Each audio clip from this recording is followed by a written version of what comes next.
Aaron Rodgers broke his silence on the Jets departing ways with him this offseason. There's a lot to unpack. We're back in New York. Boy Green Daily starts now. I'm going to lose my gosh darn bananas. Boy Green Daily starts now. Zoinks! Boy Green Daily, Boy Green Daily, Boy Green Daily. Let's go! Zooey mama. Put your seatbelts on. Get ready for the ride. We're the freaking New York Jets. We're built for this shit.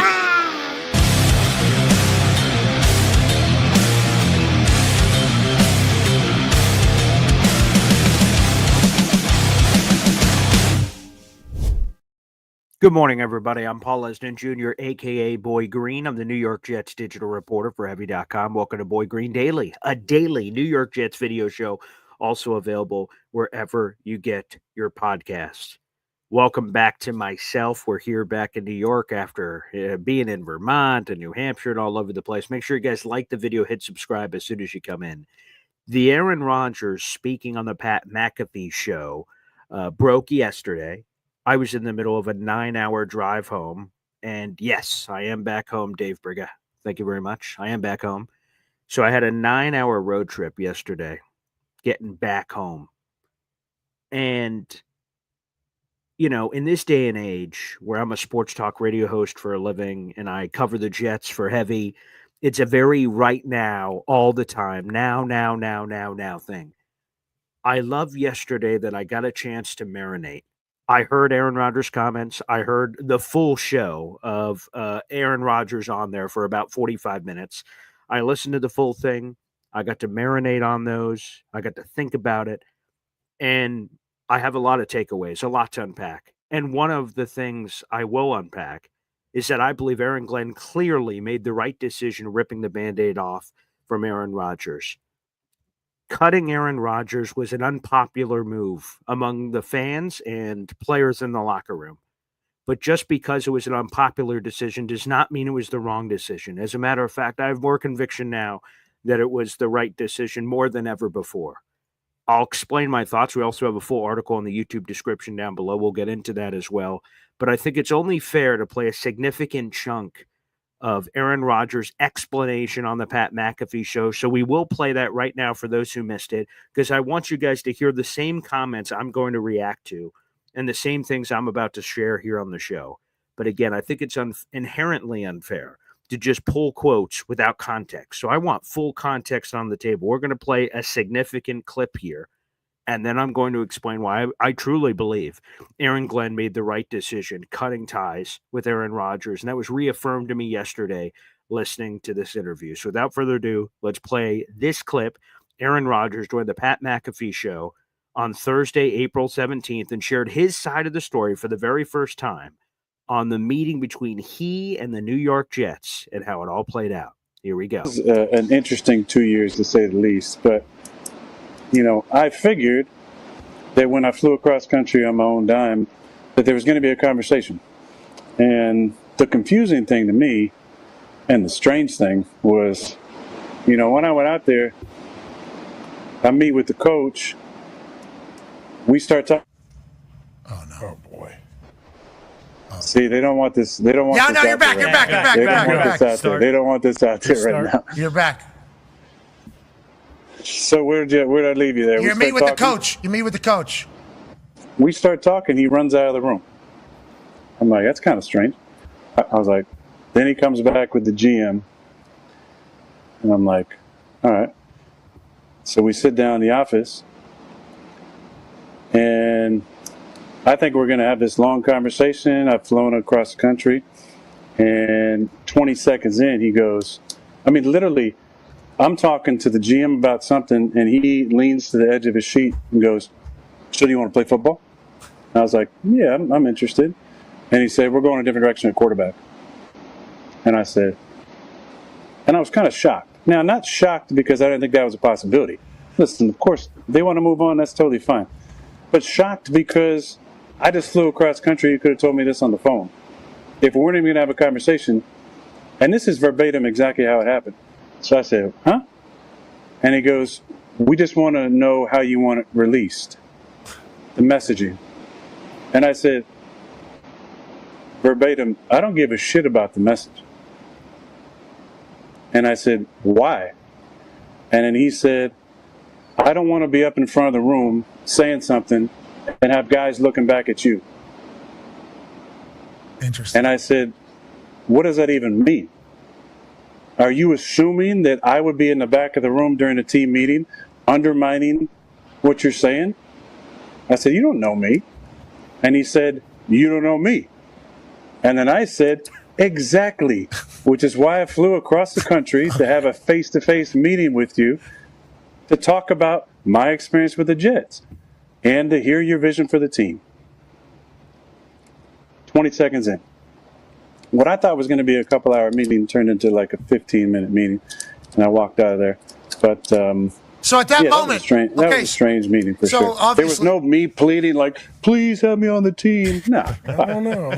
I don't want any part of that. It was already a debacle in some cases. Listen, that whole situation was crazy. And I think even that was a little rogue by the head coach because I talked to the GM later about it.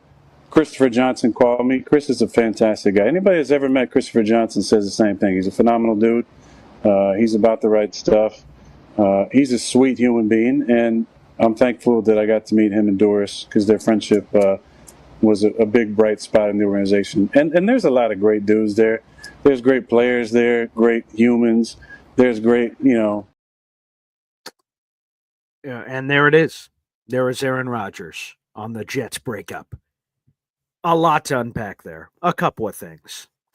First off, I've seen the narrative out there that the Jets have been getting roasted online for flying Aaron Rodgers, or they didn't fly him. He flied on his own time. I want to make sure that's out there.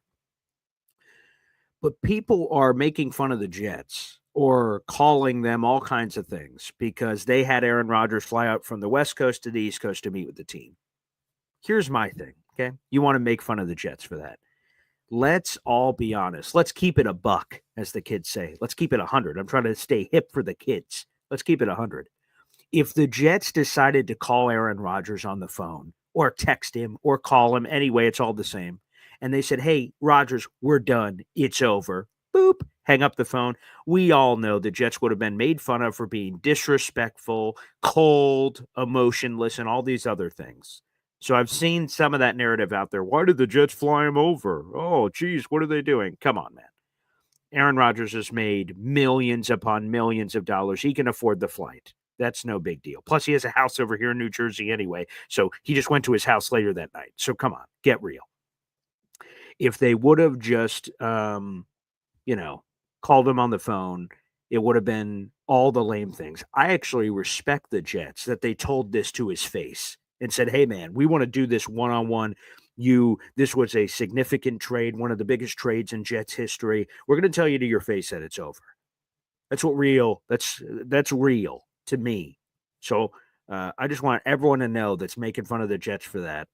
Whatever. You're going to lose the court of public opinion either way. If they do it in person as they did, geez, why'd you fly them all the way over there for that? If you do it over the phone, you're emotionless, you're this, that, or the other, whatever.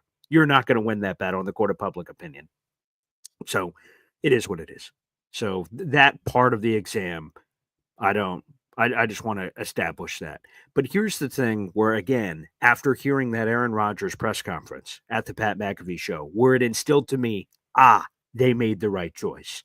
And it's the anecdote that Aaron Rodgers shared from that meeting where Glenn tells Rodgers, we're going in a different direction at quarterback. Aaron Rodgers asks why. Glenn says, I don't want to be in front of the room saying something and have the guys looking back at you. Rodgers responds, what does that even mean? Are you assuming that I would be in the back of the room during a team meeting and undermining what you're saying? I said, you don't know me. He said, you don't know me. Exactly, which is why I flew over here. We have this meeting. Aaron Rodgers has credibility. He has been an NFL quarterback for 20 years. He's a 4-time NFL MVP. He's a Super Bowl champion. He's a Super Bowl MVP. Aaron Rodgers carries cachet. He commands respect around the league, and he commands respect in the locker room. We saw it when the report came out that the Jets were moving on from Aaron Rodgers from Jay Glazer. Quinnen Williams in that since deleted post. Again, we have all those descriptions of the YouTube article down below. Quinnen Williams immediately came out and openly disagreed with the decision that the Jets moved on from Aaron Rodgers, and then questioned if it was just going to be another rebuilding year. That's just a very small example right there of that Aaron Rodgers can undermine Aaron Glenn. This may be the first and only time that Aaron Glenn is ever a head coach at the NFL level. And we talked about this months ago. What is Aaron? If this might be the only head coaching job Aaron Glenn ever has, he could have it, he could blow it, and then never get a chance again. That happens to coaches all the time that never get a second whack at the pinata. For Aaron Glenn, he had to ask himself, he gets the Jets job, and then he's sitting in a room with Darren Mucci, and he says, do we want to bet our careers on a mercurial 41-year-old quarterback who's aging? I don't think so. I don't think that's what we want to do. So they decided against it. I look at it like this. When a new regime is coming in, I view it like this. We're building a house. And it's important to have a strong foundation for your house. I've never built a house, but this is what I've heard. You're supposed to build a strong foundation, and then you start building the pieces on top of said foundation. If you start to make the foundation and it's uneven, everything you build on the uneven foundation is forever going to be stilted, right? So for Aaron Glenn, as he's building this foundation, he's like, boy, I can have a 41-year-old quarterback in the room, but if he doesn't buy what I'm saying, he can say he buys what I'm saying right now in this meeting, but what if he changes his mind in 2 months? And what I'm selling as a first-time head coach, Aaron Glenn has a wonderful resume himself. He was a player in the NFL for 15 years, one of the best Jets corners we've ever had. He has a sterling resume, defensive coach, which he hates that label, all of that stuff for Glenn. He has, right? But he's never been a head coach. So he's got zero credibility as a head coach. Aaron Rodgers, he's done this quarterback thing pretty good. So as Aaron Glenn is preaching and selling his message, other players in the room, whether Aaron wants it to happen or not, are going to look to Aaron to see what is his reaction, or what this noise is coming from Aaron Glenn. Is he buying it? If he's not buying it, I'm not buying it. Then all of a sudden your entire foundation is destroyed before it even starts. The mere risk of Aaron Rodgers undermining him, whether on purpose or not. And if you look at Aaron Rodgers' history, there's been a couple of moments of undermining, whether it's with LaFleur or McCarthy, where there have been moments in press conferences, or this solid Joe Douglas regime where they openly question things. You had the mandatory mini camp crap from Egypt. You had after games openly questioning coaching to the public and all that causes. The Jets had to make a decision, and they ripped the Band-Aid off. Now, can we say this? Aaron was upset that the Jets, 20 seconds in on his account during their meeting, said, yeah, this is over. And Aaron Rodgers thought it was going to be a multi-hour meeting. If we take a step back, can we be honest and say, should the Jets have maybe been a little bit more open-minded and maybe, talk it out and have an open conversation? Maybe. You could maybe make that argument, but I would say this. Aaron Glenn, in the short time that I've known him as the head coach, he is no nonsense. So him having small talk conversation about things doesn't seem his MO. He decided to rip the Band-Aid off. This is the decision I'm making, and this is what's happening. Boop, rip the Band-Aid off, and let's move on. And that's what he decided to do. And it's hard to blame him, because Aaron Glenn has often said, this offseason, no player is above the team. Aaron Rodgers over the last 2 years has clearly been above the team. And again, I don't blame him for being in that position or the Jets catering to it. It made sense. We swung and missed really badly on Zach Wilson. When we did that, the only other emergency lever to pull was to bring in the most proven quarterback available, and that happened to be Aaron Rodgers. So I don't blame the Jets for making that move. I don't blame the Jets for catering to Aaron Rodgers, giving him every player under the sun, Nathaniel Hackett, everyone that made him comfortable. I don't question the Jets at all for making that decision. You have to make that decision. But clearly over the last 2 years, Aaron Rodgers was above the team. So for a new guy to come in and crack the whip and say, hey, Aaron, you're listening to me now, big boy. There was a chance that wouldn't jive. And obviously, Rodgers didn't love how this meeting went. I would also like to say this in the middle of all of this here. That Rodgers was just fired for the first time in his NFL life. He's never been cut. He's never been thrown into free agency. Aaron Rodgers is upset. And by the way, he has every right to feel that way. He was upset. And he started lashing out a little bit, calling the Jets a debacle, saying, I shouldn't have been surprised based on what I saw over the last 2 years, taking shots at the Jets. That's fine. That's an emotional person talking for the first time about getting broken up with.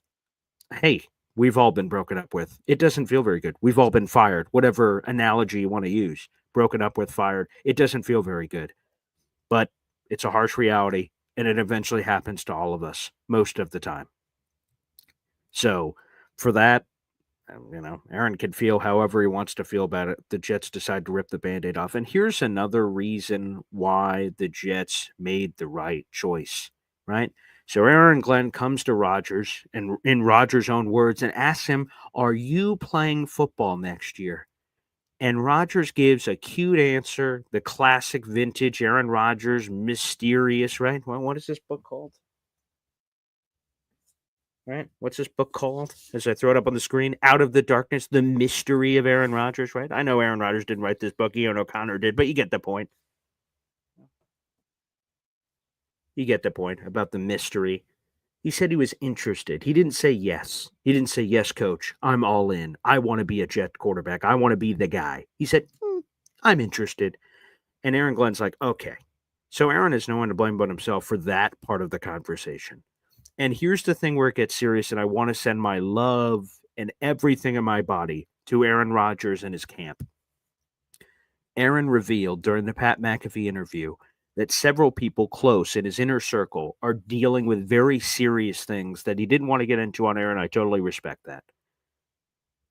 And with those very serious things, Aaron Rodgers said that is taking up his attention right now and is why he has not signed with any team, Giants, Steelers, or anyone in the near future. He left the door wide open on the possibility that he could still retire.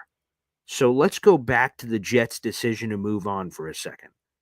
If the Jets decided to keep Aaron Rodgers, what would they do with this? Aaron Rodgers is spending all of his time on his personal situation, which, by the way, he should. It sounds very serious. But from a purely Jet perspective here, we're on a Jet show. Who's the quarterback? What, if Aaron is dealing with all this, you couldn't have possibly signed a Justin Fields. So as you're doing with that, who's going to be the quarterback for the New York Jets with Aaron Rodgers dealing with what he's dealing with? He couldn't have committed to the Jets, so we would be in the same situation as the Pittsburgh Steelers are currently in, as we're on the edge of our seat saying, boy, hope Aaron Rodgers at some point comes over here. That's the other thing. Aaron says that he could retire. So much so that he says, hey, Pittsburgh, if you want to draft a quarterback, go ahead. It won't affect my plans. If you decide to go in a different direction, I totally understand. So Aaron Rodgers is almost at a point where, to me, it's leaning a lot more towards retirement than anything else. He seems pretty content with, all right, well, if they draft a quarterback, I guess maybe if an injury happens, we'll see what happens. Which, again, brings me back to the Jets. The Jets would have been in hell waiting on a 41-year-old quarterback, just like the Steelers are, to save the day. Because the Jets couldn't have gotten Justin Fields if they had decided to keep Aaron Rodgers. Their only potential option would have been in the draft, and they're picking at 7. He said, I'm interested. I'm interested isn't yes. To me, I think the Jets clearly, to me, made the right decision. I mentioned it at the top. The Jets' decision to move on from Aaron Rodgers was unpopular among fans. I know there are several Jet content creators that are pro Aaron Rodgers bringing back. And by the way, I was too. Okay, I was too. But when they decided not to, I totally understood why not. I totally understood. Aaron Glenn is his own man. If he is going to fail as a head coach, he wants to live and die on his own sword. He doesn't want his NFL head coaching career to die because of a mercurial 41-year-old quarterback. And how could you possibly blame Aaron Glenn for that decision? That is the right decision. Will Aaron Glenn be a good head coach? Will it all work out? To me, that's a separate conversation. That has nothing to do with this Aaron Rodgers thing. Let's see where they go down the path. They went with 26-year-old Justin Fields, who, by the way, to me, gives me a lot more hope and excitement than some of the other options on the list. So to sort of encapsulate all of this here, again, I appreciate that I had the chance to marinate and to think about this again on a 9-hour drive home yesterday with a few stops with children and just getting to think and think and think. On the Aaron Rodgers thing, I have those 2 Aaron Rodgers jerseys over there in the closet. I hoped, I wished, I prayed. I said, please, please, can this work out? And it did not. It didn't. Point blank, the Aaron Rodgers experiment with the Jets over the last 2 years was clearly a failure. And this new regime said, we're not going to run it back one more time. For who, for what? We're doing our own thing. And that's what happened. So to me, the Aaron Rodgers lashing out is an emotional person who was just fired / broken up with, and he doesn't like it very much. There's a chance he doesn't even play football this year. And this is an uncomfortable truth to deliver to people, but I just want to keep it straight. And I want to keep it straight with you guys. I think Aaron Glenn made the right decision. I think he absolutely made the right decision of ripping the Band-Aid off. Milan says, do I remember that Aaron Rodgers giveaway? I guess I'm glad I gave that away in January, huh? But no, in all seriousness, I do have several Aaron Rodgers jerseys in the closet too, as a matter of fact. But ultimately, just to, again, put a bow on this puppy, we can open up the phone lines and we can close the chapter on Aaron Rodgers officially. Of course, unless he signs with the Pittsburgh Steelers, then the Jets will host the Pittsburgh Steelers in 2025, and the book will be opened back up for another chapter, perhaps. But ultimately, my take is boiled down to this. A couple of points. Number one, the Jets made the right decision of moving on from Aaron Rodgers. I love that Aaron Glenn brought Aaron Rodgers to the facility to say it to his face, man to man. Hey, man, I'm not saying this over phone. I'm not saying over the text. I'm going to be real here. This is over. Now, you may not like it's over, Aaron Rodgers, but it's over. And we're going in this direction. So that's a decision. The fact that they did it in person, I love. The fact that there's conviction with Glenn. He didn't dilly-dally. He brought him over here and said it straight up.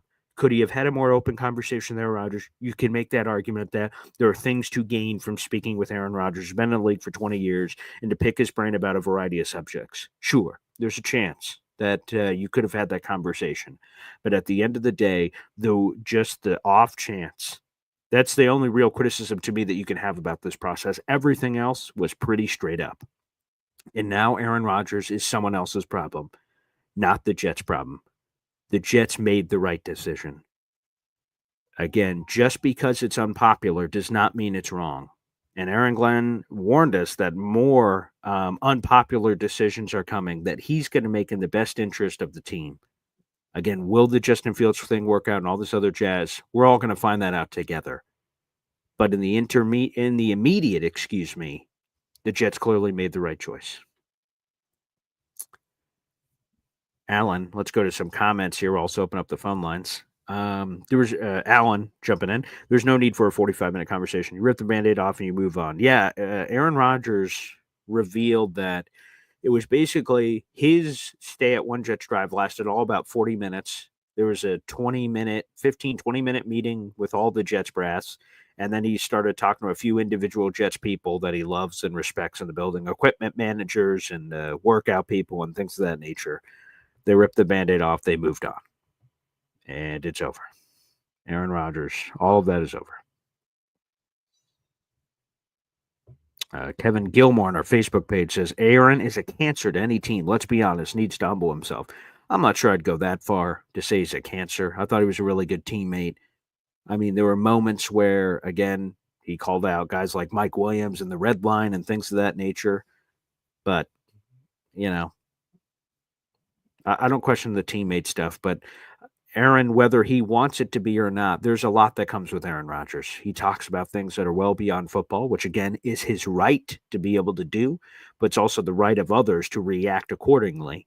And there's a lot that comes there. And, again, if Aaron Glenn's all about no players above the team, that's hard to champion that message when you have Aaron Rodgers as your starting quarterback. He's a celebrity quarterback, as Bill Parcells used to say back in the day.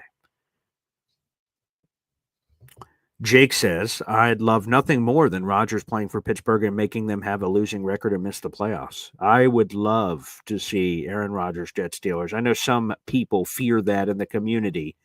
I would love to get a Jets, Steelers, Aaron Rodgers game. Let's see it.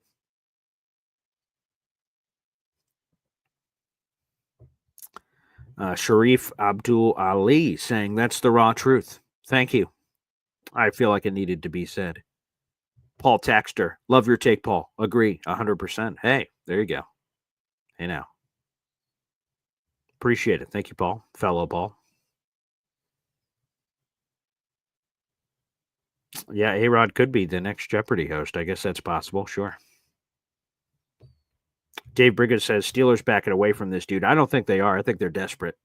They don't have any choice. They have Mason Rudolph as their quarterback. But again, we would have been in the same position if we're being real. If Aaron Glenn said, Aaron, come on down, baby. You're our guy. We'd have, so not Justin Fields, so Tyrod Taylor. I like Tyrod Taylor more than Mason Rudolph, but you get the point. We'd be saying, all right, well, I guess we're comfortable with Tyrod if Aaron doesn't come back. And we'd be on the edge of our seat to see if Aaron is coming back and trying to convince ourselves that Tyrod can lead this team, which we've done in the past. So, and again, whatever Aaron is dealing with in his inner circle, I am legitimately sending my love and all that, and he should be paying attention to that. He's 41 years old. If there are important things in his life beyond football, and there clearly is, focus on all that. But from a football perspective over here, the Jets had to look out for the A1. That's themselves. That's another reason. Rodgers was he was sort of being cute. Not sort of. He was being cute. Hey, are you going to play football next year? Yeah, I'm interested. Okay, we got to get that kind of answer. We can't just get it straight. Oh, absolutely, I'm all in. Maybe that changed the Jet perspective. Maybe it doesn't. But I don't think that helps. So, either way, I think people would have had a problem with how the message was delivered.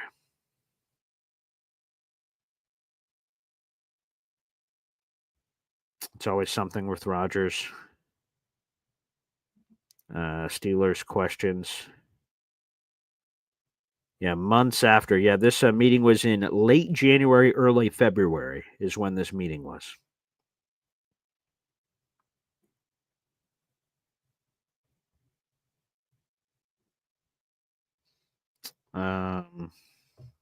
That's another good point from Hep. Rodgers and a rookie offensive coordinator would not be a good fit.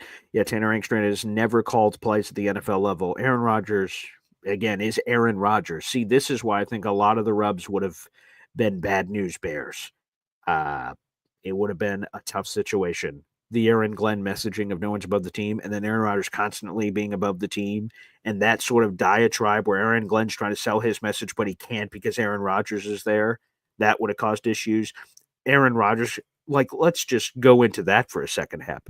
Let's say Tanner Engstrand calls a play, right? How many times during last season did we see Aaron look to the sideline and get, violent physical gesturing of what the hell's going on over there? What was that play call? What was that player doing? That's undermining right there. We ask, does he think I would undermine him? Well, he did it last year to Nathaniel Hackett or Todd Downing or whoever the hell was calling plays at different points during the season, looking to the sideline saying, what a stupid play or whatever, giving that sort of body language. That would have been an issue to me. That would have been a big issue.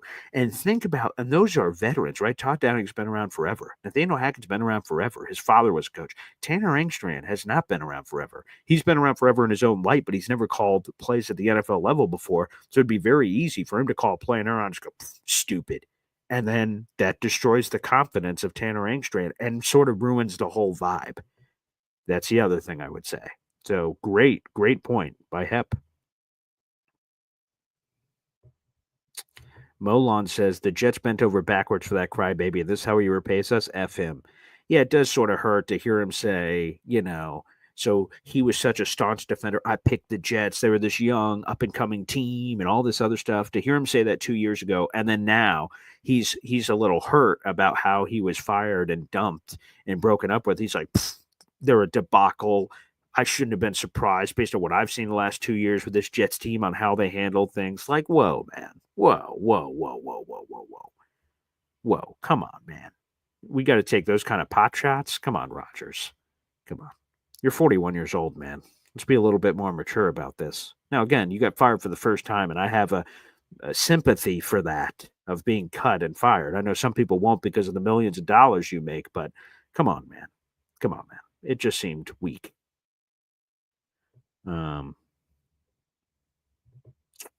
James Kennedy, a member of our Boy Green Coffee Club. Thanks, James. I'm thrilled that he cut ties immediately. The only player's opinion that would matter on the Rodgers decision is Garrett Wilson. I believe he likes the move. Now, we have not been able to confirm these reports, but NFL Network insider Ian Rappaport said that if Aaron Rodgers was to come back to the Jets in 2025, obviously Devontae would have come back, that Garrett would have considered requesting a trade. That was according to Ian Rappaport back in December. Garrett Wilson sort of made that known, apparently. Hey, if Rodgers comes back, I might not be. And let's then, if that's true, we don't know if that's really true, but Ian Rappaport seems like a stand-up guy from everything I understand about his reporting. Who am I picking? 25-year-old superstar wide receiver Garrett Wilson or 41-year-old Aaron Rodgers who maybe plays one more year, but maybe not? Yeah, I'm going to go with Garrett Wilson. Thanks. Come on, man. What are we talking about here? Like, let's get real. Garrett Wilson all day. Again, we will see what the Justin Fields experience is. I can't promise you anything. I don't know what that's going to look like. No friggin' clue.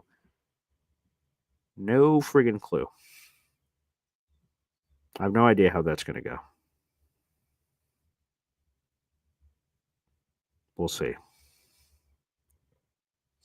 All right, let's do this, folks. Let's open up the phone lines. We have 400 people in the room. Like the video, hit subscribe. We're trying to make a chase to 10,000 subscribers. We are less than a week away from the 2025 NFL Draft, and we will have a live draft show on Thursday, April 24th from 8 o'clock till well after midnight with several special guests, including Jericho Cotchery, baby.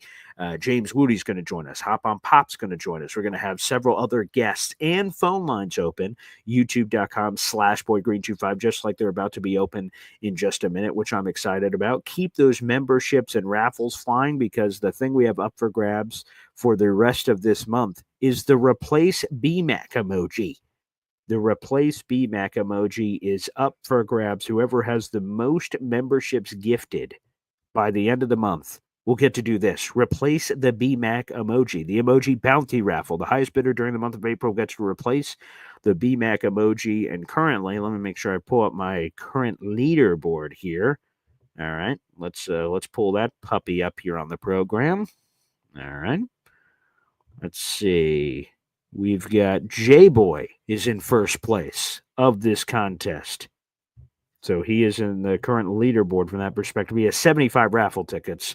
So this raffle will continue. J-Boy, congrats, won our draft spectacular giveaway. With this draft hat, I'm wearing the official 2025 Jets draft hat. Shout out to my parents for getting me this for my birthday, which, by the way, is next week. Very nice. I can't wait for that. That'll be great. It's all about the draft for me anyway. But J-Boy won this hat and the official draft shirt and the movie Draft Day. All that heading over to your house. You'll have that before the draft, my good sir.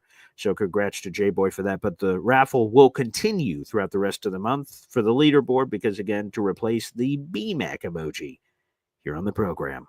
All right, without further ado, let's do this. Let's open up the phone lines. Feel free to call in if you'd like. YouTube.com/BoyGreen25. We can put a final bow on this Aaron Rodgers experience and look forward because the 2025 NFL Draft is right around the corner. Quick Hep song, more coming up on Boy Green Daily. Boy Green Daily, Boy Green Daily, Boy Green Daily. Talking Jets football, man. Boy Green Daily, Boy Green Daily, Boy Green Daily. New York Jets Football Club. Offense, defense, special teams, watch Jets football with Boy Green. J-E-T-S, Jets. Let's go. There's a lot of people want to call into the show today, and I'm not surprised. The phone lines are already popping like nobody's business. Like the video, hit subscribe, baby, and oh boy, we will get to all of you here on the program. I can't wait. Without further ado, let's get into it. Hep kicks us off first. What's up, Hep? Good morning. Hey, fellas. Hey, Paul.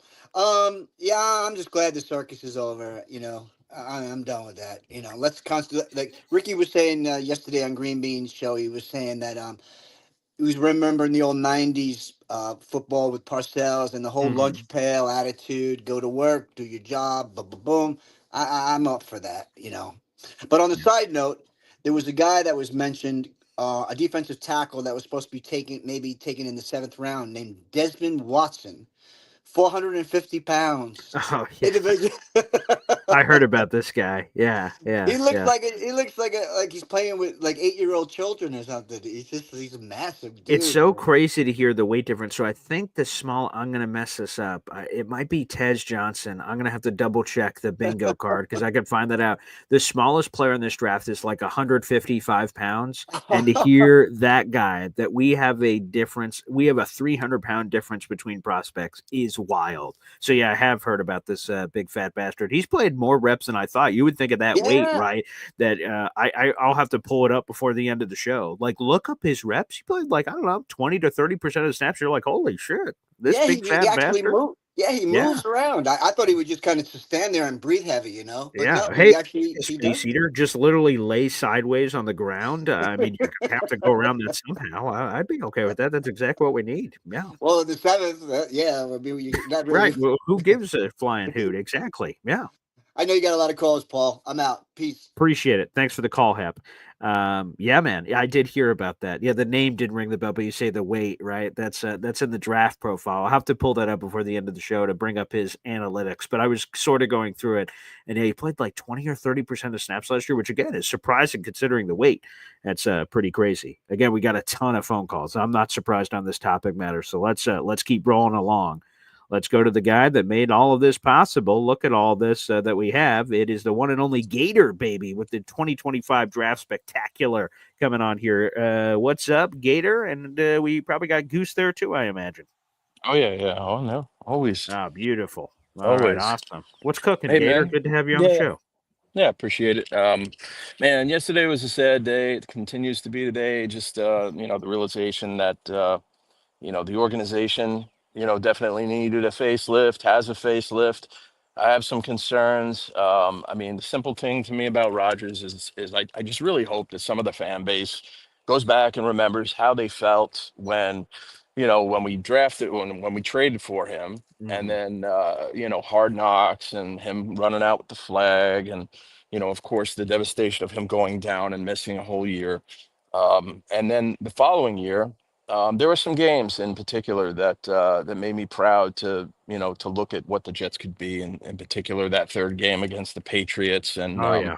I flew up for the Halloween game, and that was just unreal to be with all the folks that I've known through the Jets community for years, and Hmm. enjoy a spectacular win.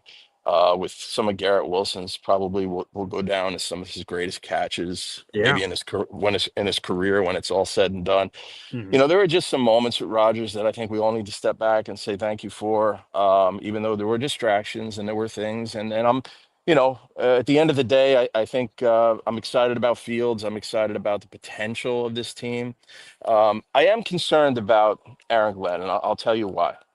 Hmm. So I think the way he spoke to Samini was sort of a little bit of a jolt for a lot of fans, where we were like, great, we finally have a coach with passion who can, and then, I kind of believe the way that he spoke to Rodgers based on the way that he spoke to the press after the initial press conference, that this is who this guy is. He's very sort of like in your face, serious, and, Yeah. Very to the point, intense.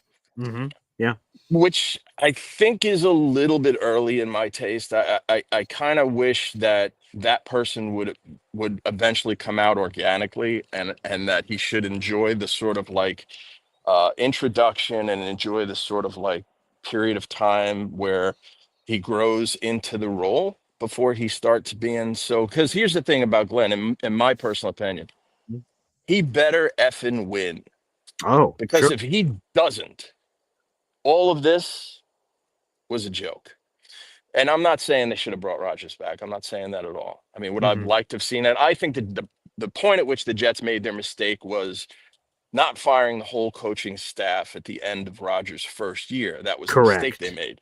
And Yes. then the second mistake they made was firing Saleh, which they shouldn't have done. They should have just let that year play out and then make your decision. We're going to fire everybody, including Rodgers. We're going to just start over.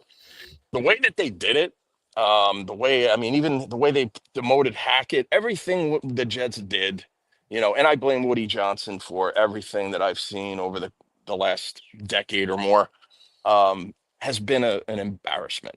And again, excited about the potential of Justin Fields and Aaron Glenn moving forward, but I hope Aaron Glenn just maybe takes it down a notch and maybe, you know, has a little bit more humanity moving forward, because there's going to be times where I'm going to want him to be pissed. The biggest time I'm looking forward to is after a loss, is Aaron Glenn stepping up to that podium, pissed off at his players, Hmm. okay, which is something we haven't seen. Right. Instead of being pissed off at the media, instead of being pissed off at the fans, I want Aaron Glenn to be pissed off at his players, okay? Hmm. But he hasn't done anything yet. He hasn't won or lost a game as a head coach. Let's Hmm. see what happens. But that's what I'm looking forward to. So if you're going to be abrasive, if you're going to be a tough guy, um, let's see what happens after that first loss, because that's the true measure of the man, true measure of the coach. And what I'm most looking forward to is wins and not having to sit through many of those. Hmm. But let's cool it on the Rich Demise and the. I know it's fun to, it's clickbait and all, but calm down, man. Let's be human about the thing, and let's move forward and be winners. And that doesn't mean you have to be a dick. Uh, so anyway, that's my take for what it's Love worth. it. Well, Gator, thanks for the call, man. I like that take. There's a lot there that I want to unpack here. First off, I know some people are going to disagree with what you just said, Gator, about appreciating the Aaron Rodgers experience. A lot of Jet fans are very in their feels, and I can see it in the comments section. To me, again, I've got 2 Aaron Rodgers jerseys in that closet, and I'm very happy to have them. And I know some people are going to be all over the place by that. I had that moment to me, which was like, and it was cool that it went viral, but it wasn't even about the viral thing. It was just for me to see it when one of my old bosses at Heavy said, Paul, because Aaron Rodgers was supposed to appear on the Pat McAfee show March 15th, 2 years ago, 2023. And my boss, we didn't know what he was going to say, but my boss said, hey, do you want to live stream that at the same time? That could be a pretty cool moment, because we had no idea what was going to be said. And I was like, okay, yeah, let's do it. And forever, I'm going to have that moment. I'm forever going to have that moment of the raw, unbridled jubilation of, like, when he says, I intend to play football. And I was just getting excited in my face, like, oh my God, I intend to play football. That's good. We didn't know if he was going to retire. And then immediately after, and I intend to play for the New York Jets, the physical body functions of going all over the place. I was like, oh my God, he chose us. He wanted to play for the Jets. I'll never forget that. The American flag rang out. Never forget that.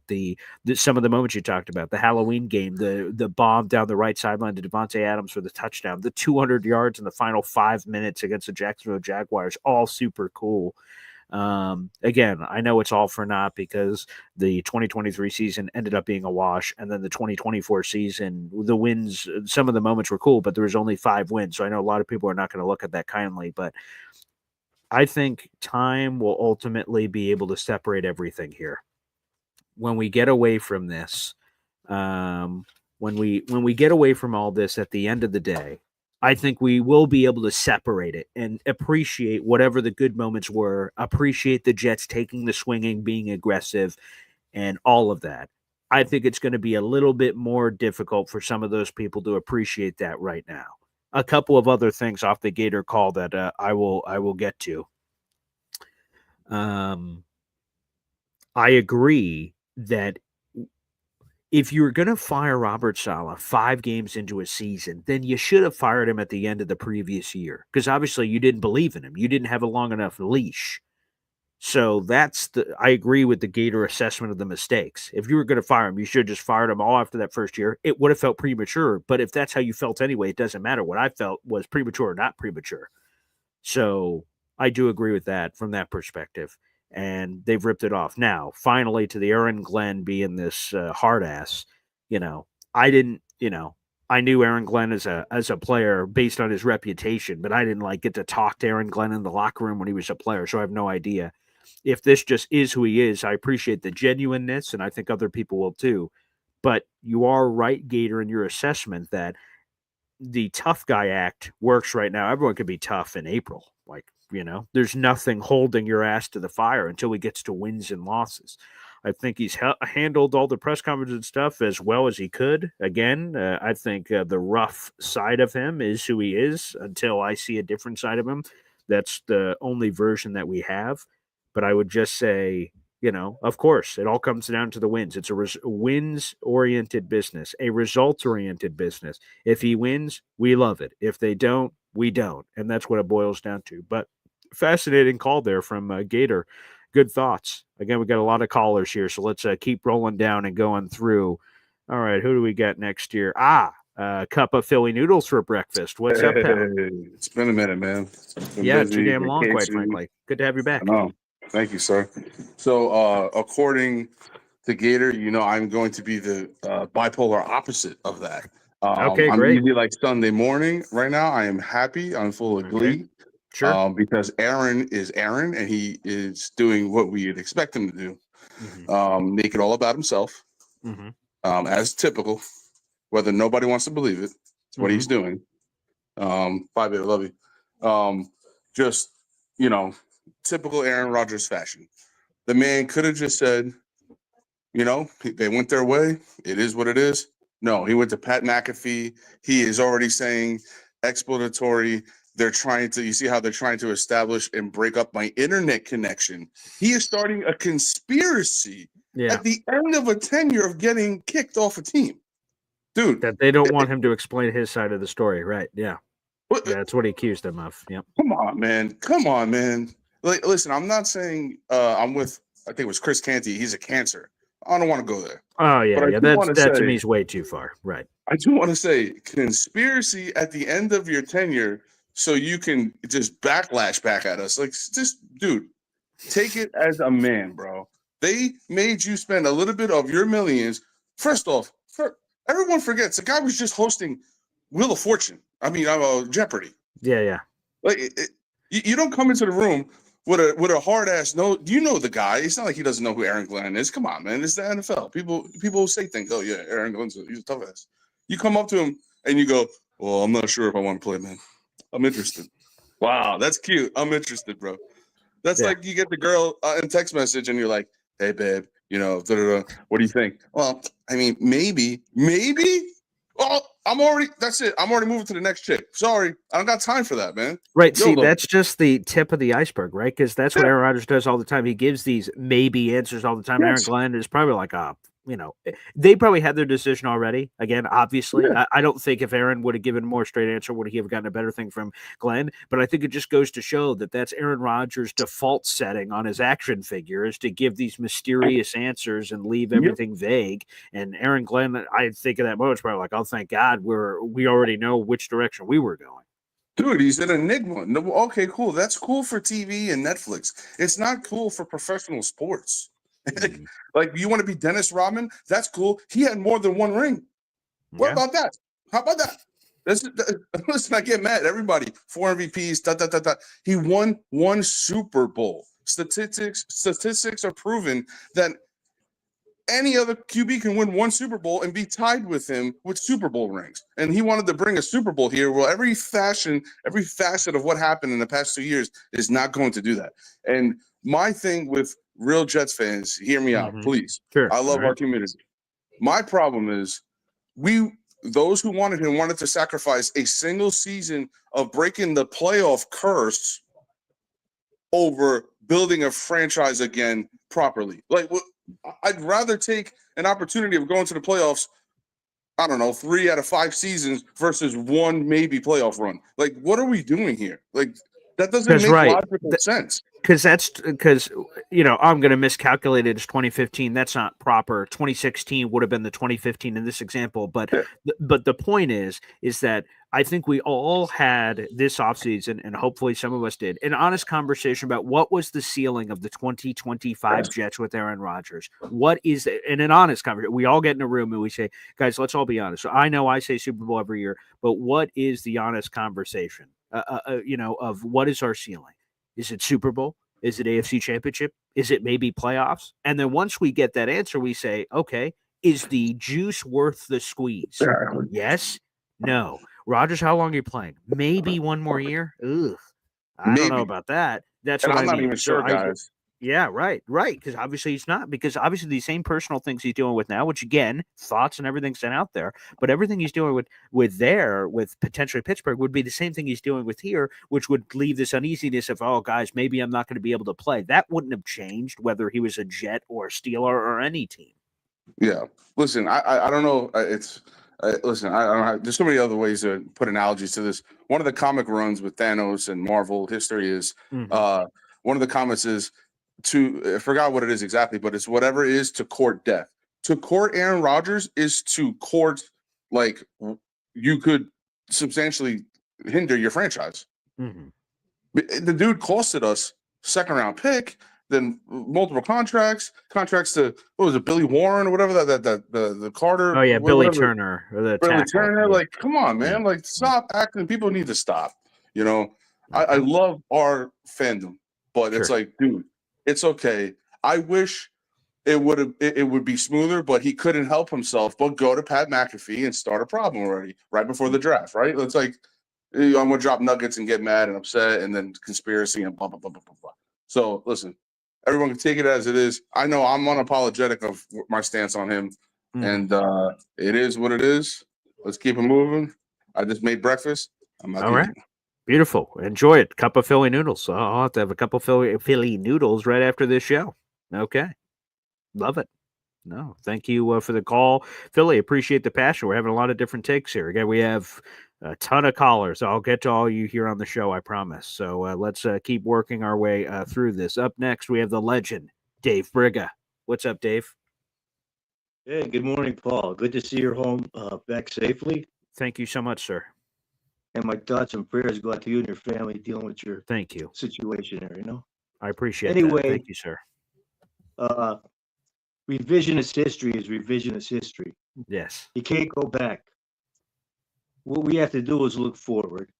I think what happened is Rodgers should have never left Malibu. He knew the score. It was over. That's what I believe. They should have just, everybody could point to all the shit. You should do it in person. It would have saved everybody a lot of grief. And I think you see what happened is just the inexperience of Aaron Glenn. A guy can't change the way he feels about his outlook. I mean, he's a passionate guy.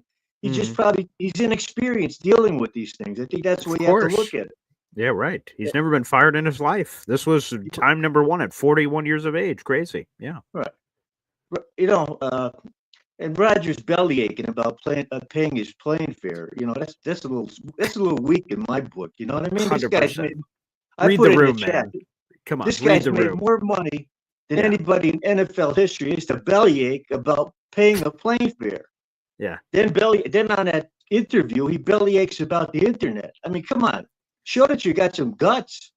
I mean, I would say I think the internet thing, he was trying to make a joke, so I don't really fault him for that. But I think the on his own dime thing made it seem like, hey, because I think it goes back to what you just said, Dave, that he doesn't have a lot of experience in this department. He thought he was owed this multi-hour meeting to fully, if you're going to move on for me, you're going to explain over the coming hours why you have to move on. And I've been on the wrong end of getting broken up with and or fired, and I didn't get that same luxury. I'm not Aaron Rodgers, so maybe things are different for different people, but I think that's part of it too.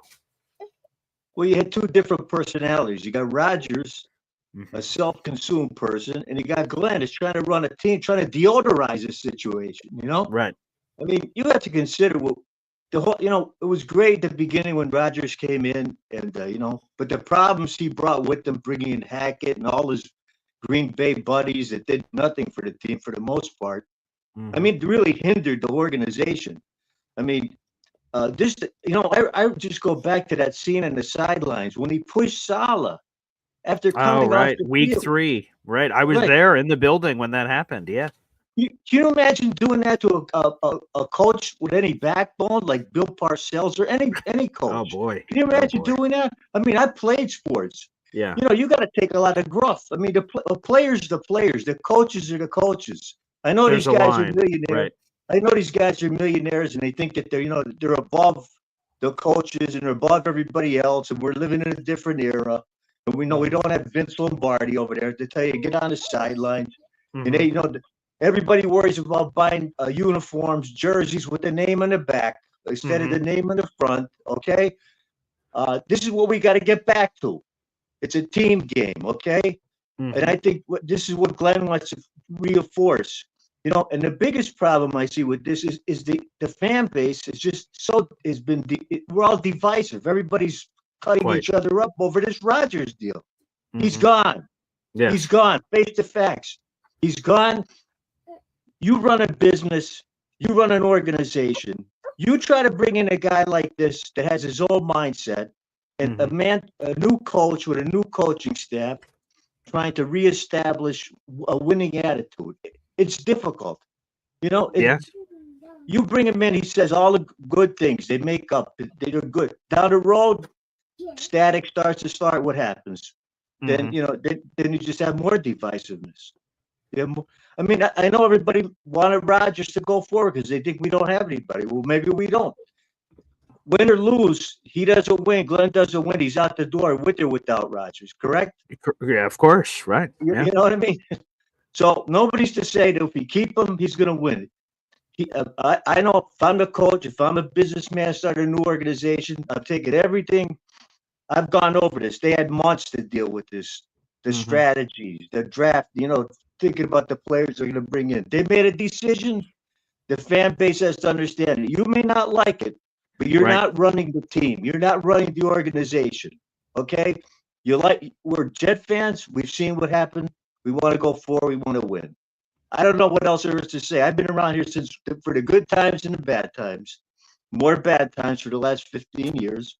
But we don't give up. We don't give up. I mean, that's just the way it is. So everybody can have their own 2 cents that they want to put in. But the reality is that we have to go forward. Don't look back because there's nothing you're going to do about it. Just like life. We've had good experiences, and of course, we all have bad, but we can only go forward. So that's my 2 cents. And the thing I think right now is don't everybody get at each other's throats. We don't need any divisiveness, okay? You want to win, you got to be together. You don't want to win. You want 15 years of losing? Just create more divisiveness. I appreciate it. Dave, thanks for the call. Well said. I would just say this, and I'd go back to this point. I think I made it some bit ago. Aaron Glenn is deciding to live and die on his own sword. If I fail, speaking for Aaron Glenn, if I fail as a head coach, it's going to be on my mistakes, not because I bet on a 41-year-old aging quarterback. I didn't bet on him, and then he messed up this foundation, and then I'm trying to repair it in year 2, and then I get lost and I get fired. No, I'm going to move on from him, and I'm betting on Justin Fields. Is that going to work out? We're all going to find out together. But that's a decision he made, and I respect it because, again, this may be the only time, and I keep saying this, this may be the only time Aaron Glenn is ever a head coach. We've seen plenty of head coaches get an opportunity, get 2, 3, 4 years, whatever it is, get fired, and never get a chance ever again. Aaron Glenn doesn't know how many chances he's going to get, and he didn't want to bet it on Aaron Rodgers, and I don't blame him. Let's go back to the phone lines. Up next, we have NY Jets FL here on the program. What's up, Ted? Sorry, hey Paul, I'm donning my Bucks jersey. Sorry. Yes, that's all right. Criticism for that, but I think the Salah inability to be firm with his players is one of the reasons why Glenn is here. Okay, you have to see, you can't pick apart what Glenn is doing now. Nothing has started. The process is at the infantile stage. Okay, so I just don't quite understand the I had a baby. The criticism of Glenn being, he is what he is. He's an undersized, superior talent player who went through the hard grind of being a scout and worked his way up the process of being a head coach. So I'd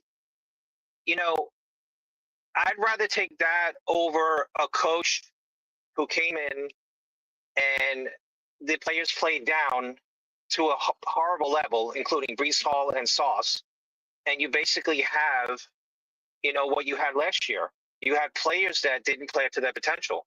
So I will take Glenn all day with all of his, whatever you want to call it. I'll call it cojones. I'll call it, chutzpah. wisdom, age. Yeah, whatever you want to call it. I will take that any day and let the process play out. And maybe the Jets were a little off on how the process happened, but I really don't care. I mean, I just, it's a little frustrating to hear the different takes, quite honestly, because it's time to move on. We're getting younger. Glenn said it. You have to get younger and faster. Okay, you have to get younger and faster. And not every player, he said on the roster chart, the players are written with pencil.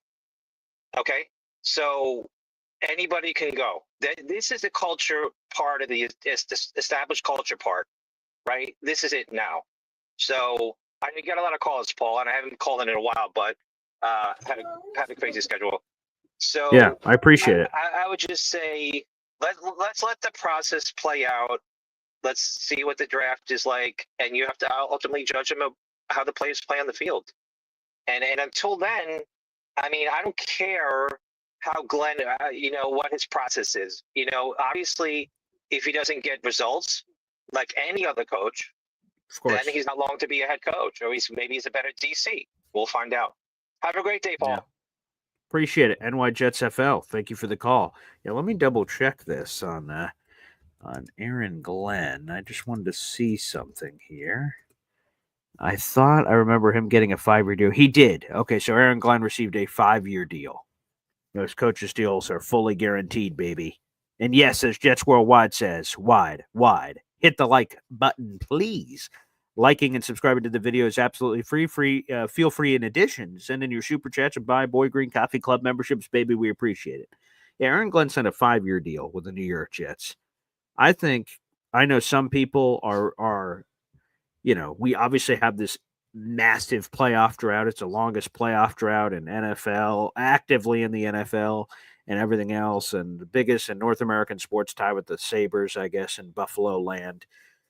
And it sucks. But Aaron Glenn, the past blood of us as Jet fans does not get passed on to the new regime. They're aware of the drought, but that's not on Aaron Glenn. We must judge Aaron Glenn on where he is taking over, and hopefully he can end it sooner rather than later.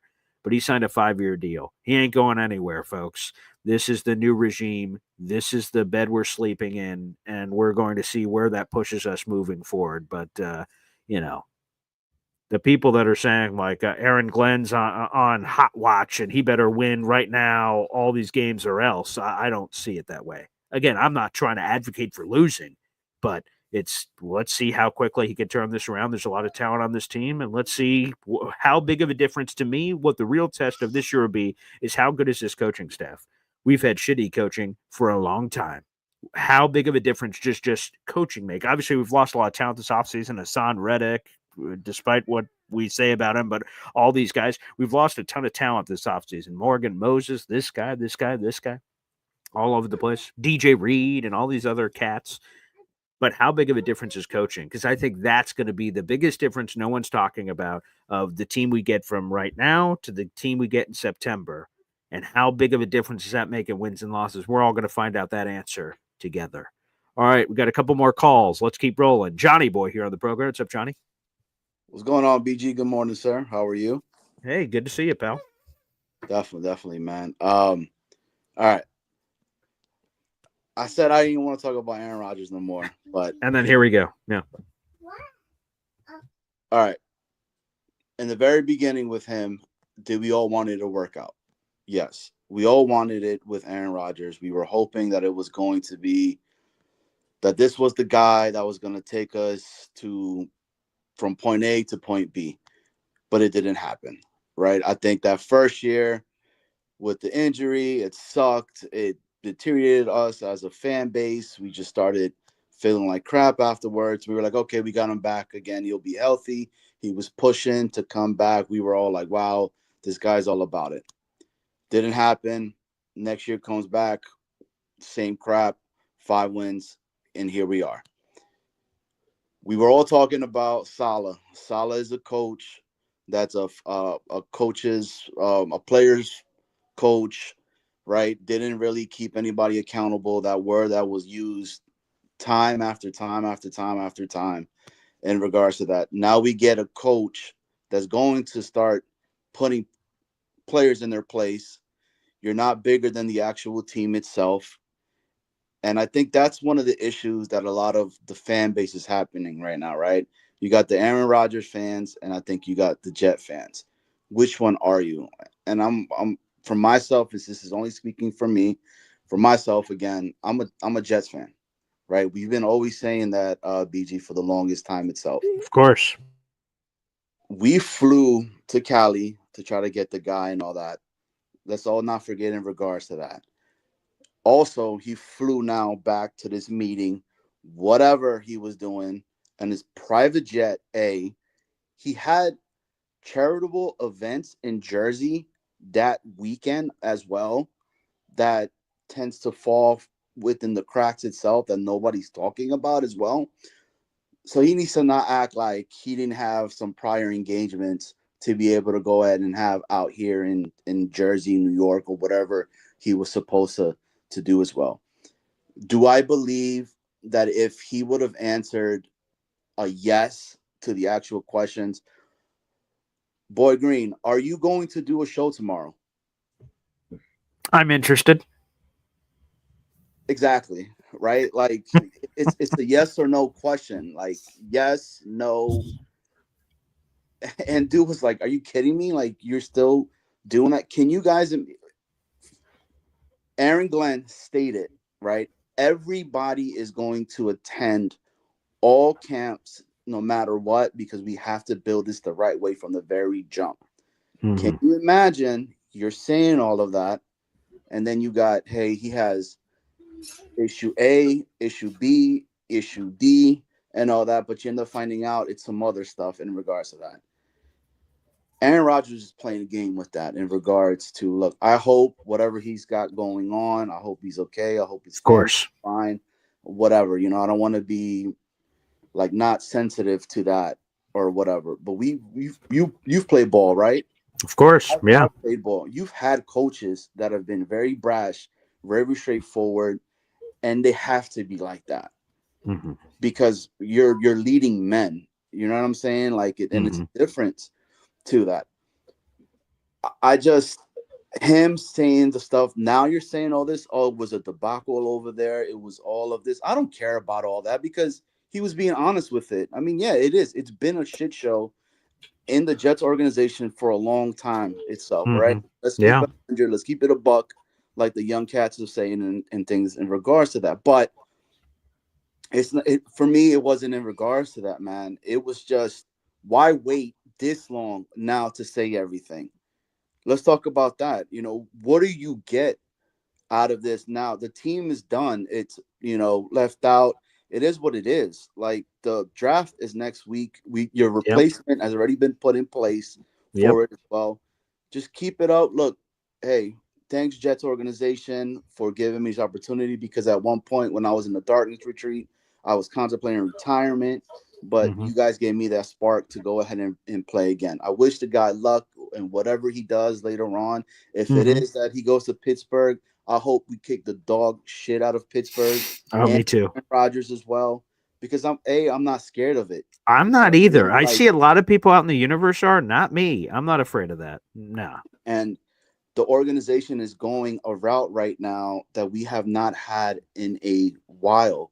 Mm-hmm. Has he won anything? No, he hasn't won anything. He still has to prove it, right? But I think he can, and I believe he can. You know, he's getting, and and if Aaron Rodgers and what he stated was true, so you're telling me that you think I would be in the back undermining you, right? Yes, everybody said that.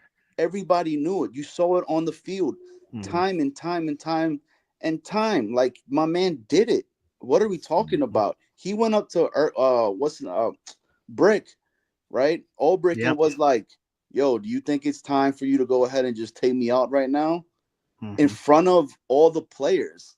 Like, people think that's cool. No, to Brager's point, he pushed Salah. Like, "Yo, don't touch me, bro." Like, pause. What is that showing to everybody else that's there? Now I get it. There are gonna be conversations and talks about, oh, you know, there's no respect for the old timer. There's no respect for this, blah, blah, blah, and whatnot. Bro, I'd rather have somebody to my face tell me, hey, it's done, like it's 100%. over, than over the phone. And if I'm not mistaken, Aaron Rodgers says he doesn't pick up his phone. He said that multiple times. Right. There's been a phone call FaceTime thing he talked about before with Green Bay at the end. So yeah, I figured he would respect meeting in person because the Jets would be clowned as disrespectful if they would have just hit him up, you up at 2 a.m., say, we done. And then people were like, oh, really? That's how you handle this legend, Hall of Famer and everything? And then now we get the other thing. And they're like, oh, wow, way to get him to fly all the way out there for this crap. Either way, they lost. Come on, man. Just they ripped the Band-Aid. Yes. And do I think that they had their mind made up? No, because Aaron Glenn stated prior to that meeting that he's been in conversations with Aaron Rodgers and contemplating about what's going to happen next year and all that. But when you get a player that comes in and says, yo, are you playing? Well, I'm interested. Bro, you're not interested. When you give a crap answer like that, an open-ended type of answer, bro, no. Like, it's yes or no. I'm about the team. I'm going to do whatever I need to go ahead and do for the squad itself. If I got to go ahead and change, my salary, whatever, I'm here for the team because it's about the New York Jets, not the Rodgers name on the back of the actual jersey itself. That's my take in regards to this, BG. Probably going to talk about it a little bit tonight on Jets Worldwide. Everybody catch it on, man. It's on. We're 7:30. We got our guy Dylan coming on. BG, I appreciate you, man. I had to come on here, talk a bit about this. But Aaron Rodgers, it's done. It's over with. Like, dude is the crazy girlfriend that continues to talk about the old boyfriend she had, or whatever. It's done. Yep. Time to move on. Appreciate you, Johnny. Yep. Again, in case you missed it, Jets Worldwide tonight. Make sure you guys look it up on YouTube. And it's all one word, Jets Worldwide. YouTube, subscribe to that channel for all kinds of great content, including some live content later tonight, perhaps, on this very topic matter. Like the video, hit subscribe. We've got 500 people in the room here on the program. A few more callers to get to here on the show. Let's go up next. We got Dirty here on the show. All right. Love the America and the Jets logo. Very nice. All right. Yeah. You're well represented today, my man. I am. I'm here to impress, I guess. Okay. Well, check that one off the bucket list, buddy boy. Nice. Well, we'll see. We'll see if we can come with some, actual details and things. If I know what I'm talking about, we'll see if that. All right. Yeah, I guess we'll find out. So, what's going on, man? Not too much, man. I mean, I did a podcast last night with some of this news as well. But to be honest, man, look, this goes a lot deeper than Aaron Glenn just trying to run a football team. This goes deeper to when he was here, okay, when he was drafted, and I think he's had enough of the bullshit. I think he's had enough of just the small stuff that's going on around this whole place. Saying, Quentin Williams sending out tweets, hey, we're going to bring you in. We're going to tell you exactly, hey, we don't want this. Okay. So if we somebody that is actively saying, I'm dealing with this on the off season, I'm dealing with that on the off season, I got a lot of friends that are having mental health issues and stuff like that. Okay. This is not the place for that. This is football. This is where you get paid. but yet you're still entertaining $10 million a year to other teams. Okay, so what are we talking about then? If you're telling me that your spot in your brain is not here, but yet you're still negotiate for 10 million, you're going to get exactly what you think you're going to get for 10 million. A quarterback that's not fully invested, and that's just what it is. We will look elsewhere. We're going to go younger. We're going Justin Fields. That message yesterday set the tone. I don't care what anybody says. Yes, we need wins. I understand that. That just set the tone harder than Salah, and it brought it all the way back to Big Tuna. Okay? This is what we're 20 seconds in. You're not invested. Either am I. Time to go. We got shit to do. That's it. That's it. I appreciate him just pulling the plug. Also, just a real quick aside. I don't think I've seen that in maybe 20 or 25 years. Are you wearing a feather earring? Is that what's happening there? A feather earring? Yeah. Oh, what's that black thing right there hanging from your? Oh, that's like a headphone. Oh, I thought that was like a feather earring. I was about to say I respect because you have some style here, obviously, with fashionista. So I thought there was a feather earring. I was about to say I haven't seen that in maybe 25 years, but I respect you donning it in 2025. Oh, Bluetooth Rico says. Look, shout outs to Last of the Mohegan. I can make it happen. Hey, there you go. I thought you were pulling back that style. I said, okay, it's back in. I'm just glad. Glad to know that it's in, so I could go back to the store, I guess. Okay, very nice. All right. Wow. Okay, that makes more sense. Yeah. What I will say with this is, sure. Let's not mess around in the draft. Okay, we got a week to do it. I did a mock draft yesterday. Look, it's been a long, long time since we even took an average quarterback to the playoffs with Marquez. Okay. Let's just solidify this O-line or get a weapon. Okay. Sure.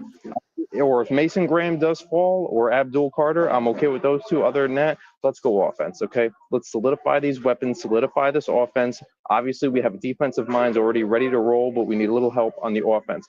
Let's solidify these guys. Let's kick some asses here. Straight up. Straight. I don't want to hear nothing about, it's kind of a rebuild. It's not a rebuild season. We have Breece Hall. We have a wide receiver. We have a cornerback. We have pass rushers. We need more. Yes, we do. Sure. We have 3 solid running backs that know what they're doing all in their own unique ways, and we have some good O-line depth right now. So I love our depth. Yeah. Let's get this shit started. Way to go. Dirty. Thanks for the call, man. Hope you call back in the future. And again, feather earrings back in if you haven't heard, people. Booyah. All right, I like it. All right, let's go back to the phone lines. Great call there from Dirty. Great to have him on the show. A lot of love in the comment section, too. All right, back up. Oh, wow, he's back from the dead, baby. Tim from Fishland is back here on the show. It's been a hot second. What's up, Tim? How you doing, Paul? Good to see you. It's kind of after last season, the last 2 seasons, and the whole Rodgers thing, I've kind of took a step back because I'm on the train of tank for Arch at this point. Really? Okay. My thing with the way that Rodgers portrayed that whole meeting, if it's true, is that Rodgers had every right to say maybe because he wants to know what's his plan. You know what I mean? Like, imagine if you work for a company for 2-3 years and they sell the company.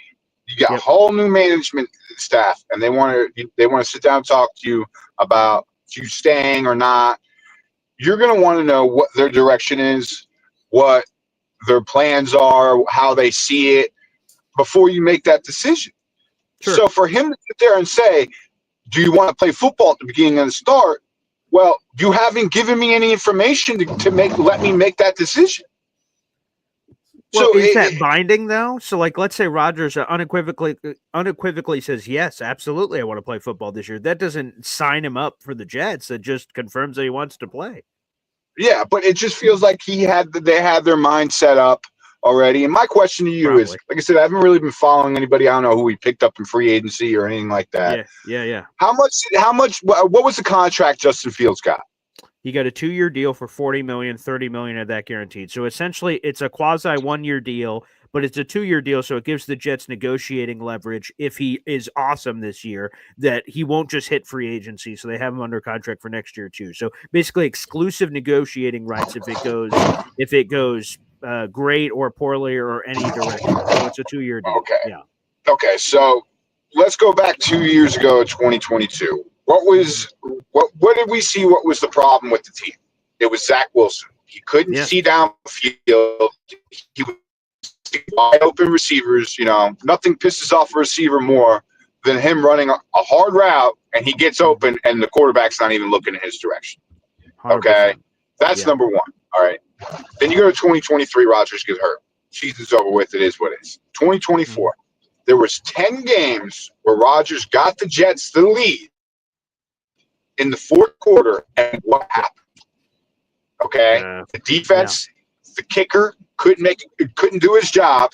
Okay, and the two biggest problems with the Jets the last 2 years is both lines. They cannot stop the run. They cannot run the ball. Okay, once you fix those two problems, everything else will get fixed. Everything else will look a lot better. But if you can't win at the line of scrimmage in the NFL, it's over with. All right. So my point with Rodgers is the man was underneath contract. He would have took a pay cut. You could have took the money that you paid to Justin Fields and put it in a different area of the team that needed help, like D tackle, defensive end, make it deep. Okay. But no, what do? We go out and get Zach Wilson 2.0 because that's what I call him. He can't. That's the reason why he got pulled by Tomlin for Russell Wilson last year. You watch the game tape when they went from September to October. He's missing George Pickens downfield wide open. Okay, that is the crux of it all right there. And then you got Rodgers, which yes, he was coming off an Achilles. He got banged the hell up last year. Okay, he's 2 years removed. All right, am I surprised nobody's time? Yes, I am, but I also am not because of how he is with his personality and how he portrays stuff. I just think that if we really wanted to make a playoff run next year for 1 year, the best way, and they keep talking, I guess you guys, the Jets keep talking about making the playoffs this year. Sure. Their best option was Rodgers, in my opinion. That's just my personal opinion. Okay.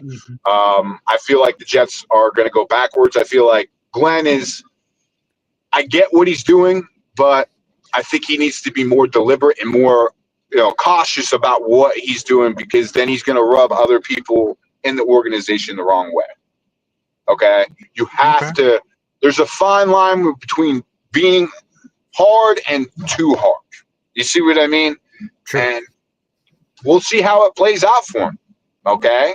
We'll see if Tyrod Taylor is starting by week 5 because the kid's running around like Zach Wilson back there. He can't read there's no timing. Football, offensive football, especially in the passing games, all about timing. And God forbid he doesn't have an offensive line or a running game.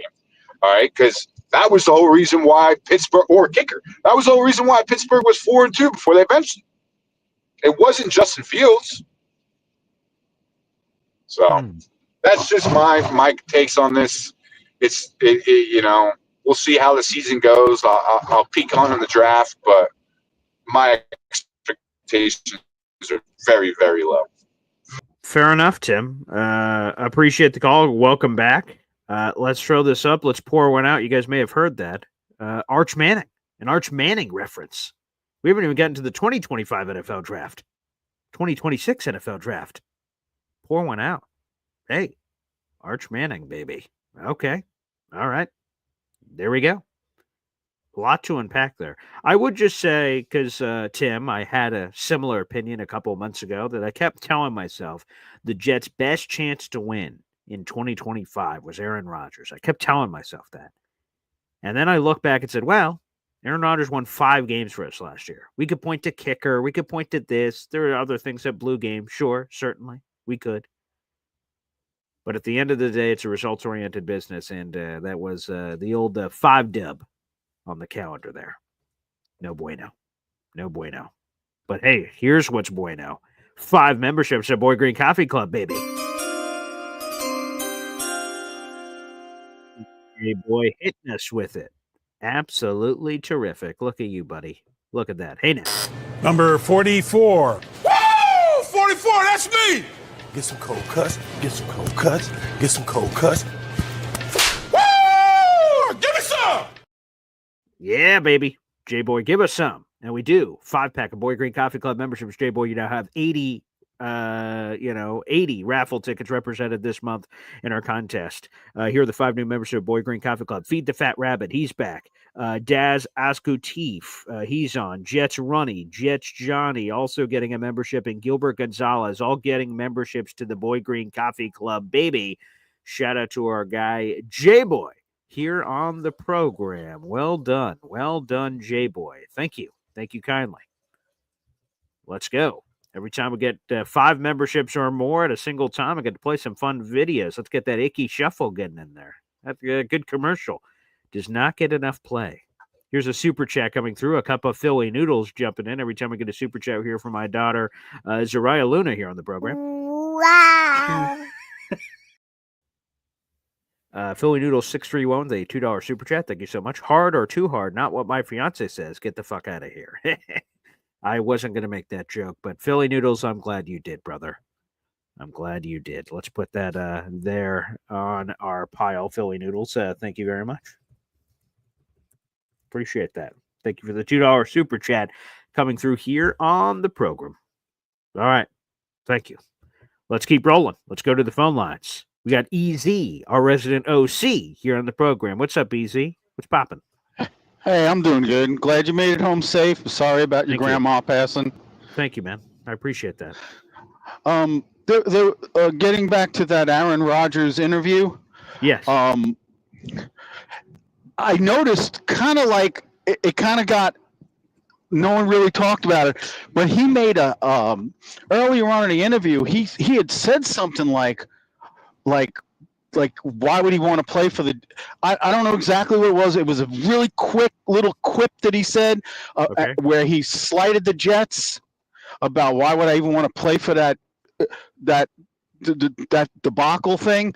I mean, not when he said that, but it was just earlier on. He just threw this tiny little zinger out, which a lot of people didn't pick. Did you pick up on that little zinger that he threw out? He made a couple because we used to talk about this. This coach is now retired here in town. His name is Jim Boeheim, a legendary college basketball coach. Mm-hmm. And when he came up to the podium, normally they give an opening statement and then they answer all of our questions. Jim Boeheim would always have something on his chest that he wanted to get off in this quote-unquote interview setting. You could tell that Aaron Rodgers, quote-unquote, wanted to get this Jets thing off his chest. Yeah, he gave a couple of barbs. He called the Jets thing a debacle. And then he also, to your point, made that early. I'll have to go back over to get exactly what the quote was. Really quick. It was a very little thing. But he gave a couple of zingers about the meeting going terrible and taking shots at the Jets and playing for him. Yeah, I heard that. Yeah. Well, I'm going to stick up for Aaron Rodgers on one hand, and then I'm going to stick up for the Jets on the other. All right. Aaron, I think two of the mistakes the Jets made were they should have flown him out first. Mm-hmm. He shouldn't have had to pay to find out he was fired. They should have flown him out. And I understand why they wanted the meeting in person, because then it would have been like, breaking up with someone over a Post-it note, which is not good. You know what I'm saying? But they should have flown him out for that. I think that was the one mistake. But Aaron didn't really help himself. I think maybe the Jets had like an 85% chance of letting him go, but they gave him a 15% chance. They wanted to really listen and hear what he had to say. And I think as the second he got cutesy with that, I'm interested, that was it for Aaron Glenn. He probably had a contingency where if I get the right answer, I'll listen and think about it. But if I get the wrong answer from this guy, he's gone. I think that he already had that in his mind made up, because that I'm interested shit. I mean, because if you listen to all the things Aaron Glenn said when he wanted this coaching job, I want to come home to the Jets. I'm a Jet. That's my team. I want it. I mean, he was pulling the whole full Monty Rex Ryan. He wanted to be there. And I think when Aaron Rodgers gave him this little wishy-washy answer, he was like, no, excuse my French, but fuck that. You're either all in and you make your case for staying here, and I'll still make my decision, but make your case for staying here and I'll consider it. And he didn't make a case for staying there, and that's why he told him right there, and he cut the meeting short. He's like, all right, fuck it, bye. Yeah, I really think that that's what happened. Right. What do you Aaron think? Glenn is a no BS guy, and Aaron Rodgers is if you don't want to call it BS, you could call it whatever you want. There's a lot of extracurricular activity. He always has these ominous answers and not fully committed. Right. I'm open to everything, but attached to nothing is the quote that he loves to keep bringing up here over and over again. And Aaron He's Glenn a hears that trip. bullshit, and he's like, "What kind of hippie bullshit is that? Hell no, I'm out." I don't And I even don't think blame it him. had anything. I don't even think it was any hippie stuff. It was like either you tell me you're committed to this team and you want to play, and you have and you tell me your ideas for it, and he was just like, I'm interested, and that was it. Yeah. I think I mean these players get paid a shit ton of money. There are a lot of players on the team that want to be there, like Sauce and I mean the players. Do you really think they want to hear their leader going, I'm interested? Definitely not. And I think that was just it for Aaron Rodgers. And I think that isn't that kind of like when he left the meeting and went and got Muji. Yes. When he said, okay, Glenn, he heard what he heard. He heard what he did not want to hear, and then he said, wait a minute. Left the meeting, went to Muji. He's like, I don't want him. He must have. That's probably what happened. I mean, if you were the head coach, the brand new head coach, sure, and this was your make or break, and you were interviewing probably the guy who was your best chance of making the playoffs, and he gave you this half-hearted answer, what would your personal decision be? I'm putting you in the head coach's chair. What would you have done if he gave you that bullshit answer? I would have ended up in the same result. I would have said, well, thank you very much for your service. Appreciate the last 2 years, but we're going zigging, you're going zagging. Goodbye. And in short of words, that he would be fired. He'd be moved on from. He'd be cut. And they did the respectful thing of saying, hey, how would you like this message out there? Are you retiring? If you're retiring, we could do a nice, beautiful thing. If you're not, then, well, let us know how you want us to say this. They gave him every opportunity to give a gracious departure, and then Aaron gave them more sass. Yes. It's like, what do you think I would do? And we know what he would do. He definitely would have undermined him. 100%. That's the main reason why I believe Aaron Glenn made the right decision. Probably not even intentionally, but you know, the camera is very wide, and he would have given that. What the fuck are you talking about? Look at the sideline if something wasn't going right or if he didn't agree with something. And I think Aaron Glenn just was like, no, I'm not having this. I am not having this. It's just, it's just not conducive to continuity of leadership on this team. And I think Aaron Rodgers basically kind of, if they want me, I'll stay. If they don't want me, fuck it. I think that was his attitude. And Aaron Glenn did the right thing and was like, all right, goodbye. Have free agency. Do what you want. And now we move on to the 2025 NFL Draft. And I think the kid's going to be adequate. I really do. I think he's going to be. So. I think he's going to be okay. I don't think he's going to light the world on fire, but we have had a history in the NFL of watching players develop very slowly. Mm-hmm. And I can go all the way back to Jim Plunkett, came out of Stanford. It was highly touted, floundered around for about 7 years. Finally, it clicked with the Raiders, and he won a Super Bowl, and was very good. Same thing with Rich Gannon, floated around a little bit. When it clicked, it clicked. You can say a number of players who that's happened to. And, I mean, who's most recent? I mean, who did it happen to most recently? Geno. And it took a while for Geno to get going. It took a while for Baker Mayfield to get going. Yeah. And Sammy is finally figuring out because he had very competent head coaching staff over in Minnesota. So I really think a lot of it has to do with a lot of these players in the modern NFL get thrown out into the field because of their status of number one pick, and they're really not ready, which is one of the reasons Parcells said he wanted at least a 3-year starter in college before he would consider drafting a guy. He wanted a guy who had played and seen what's going on and at least had the basics of having to scan the field. He knew they would have to be taught. I mean, Parcells was not stupid, but he did not want a 1-year starter or a guy that had a rough year and then only had one good year. He wanted a little bit of experience out there.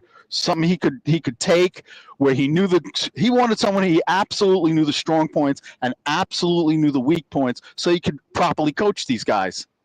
Agreed. I think he did. And I think that's one of the reasons why we have so many kids nowadays in the NFL at the quarterback position struggle. They really do not get the education in college and in their first year or two in the pros to really hone their skills and be prepared for the fact that everyone in the defensive backfield of every one of the 32 teams in the NFL is more elite than anything they've ever seen in college. Ever. And the pass rush is more elite than anything they've ever seen in college. I mean, everyone is fast, everyone is big, everyone is strong. There's literally no bullshitting in this league. There's no weak links on these teams.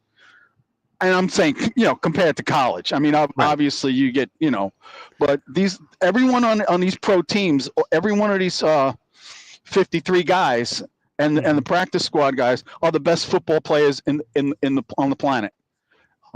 Combined, you start in Pee Wee, then you get into JV and junior high, then high school, then college. Every level, it thins the herd more and more and more. When you're and there's also other pro leagues, but when you get to the National Football League, that's the cream, and you better be able to handle it, or bye bye. That's anyway. Thank you, Easy. sir. Thanks for the call. A lot to unpack there. But Easy, I will tell you this, that some people have questioned your calls, right, when you've come on the show. And let me just tell you that coming off that call, there was the opposite. Emmanuel Holcomb saying, good take, Easy. He's saying he loves what you're talking about. Johnny Boy saying, holy shit, I'm agreeing with Easy. Damn you, Aaron Rodgers. A lot of Easy love in the chat.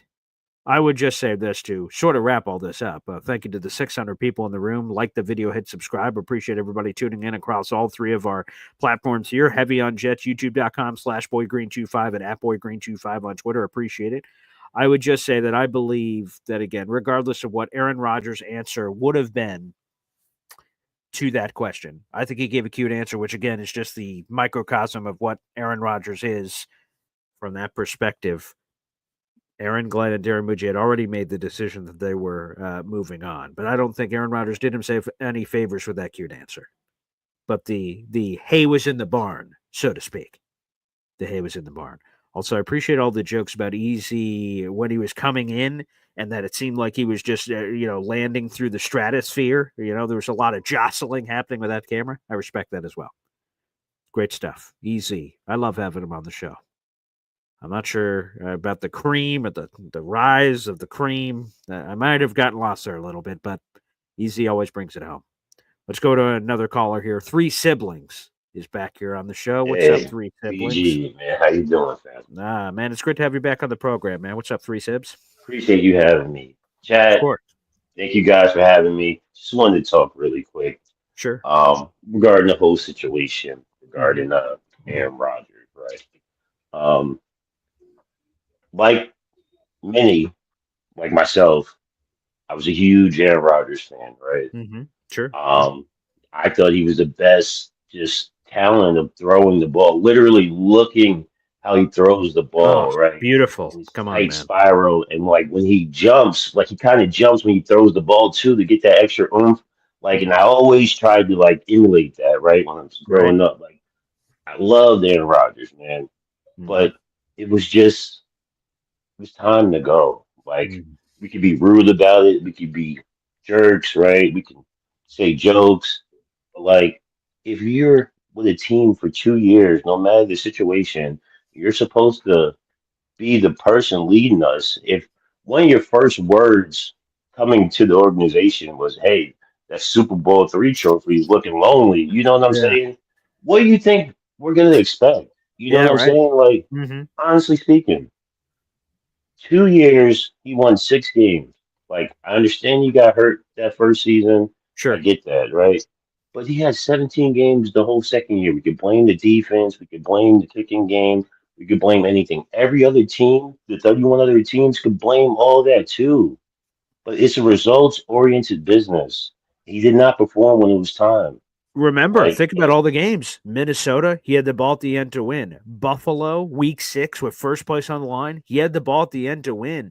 I mean, count them all up. Again, you can even go to some of the ones that we blame on the kicker, and perhaps rightfully so, Denver. He had the ball at the end to win. It was a 10-9 game, man.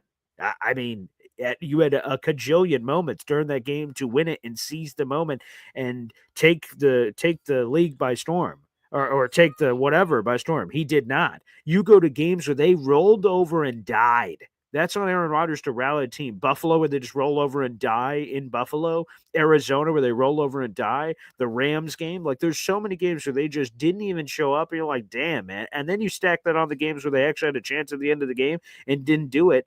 It's a results-oriented business, and he's the starting quarterback. You get a lot of the blame, and you get a lot of the credit. That's part of the gig.